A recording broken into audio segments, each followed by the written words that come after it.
Hey guys, this is Northville Tech. In this video, we're going to learn how to add a payment method on Shipt. If you don't have a Shipt account, we will put a link in the description below for you to sign up. But if you already have an account, just open the website, then click Sign In. Now, sign in with your email and password. Once you're signed in, you will see 3 horizontal stacked lines at the top left corner of the screen.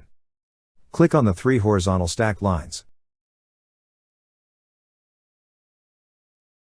On the left side menu of this page, you will see a section for Account. Beside it, you will see a drop-down arrow. Click on drop-down arrow. Then you will see several options. Click on the option that says Payment Methods. On the payment screen, you will see a button that says Add a Payment. Click on Add a Payment.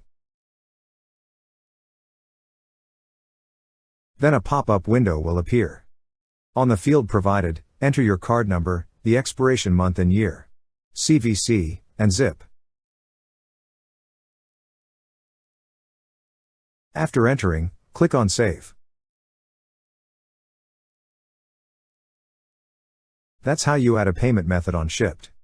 Thank you so much guys for watching, and if you have not yet subscribed to our YouTube channel, please subscribe to our YouTube channel as we create tech videos almost every day. Also, check out our website northvilletech.com for great tech articles, and our recommended resources in the description below for various sign-up bonuses.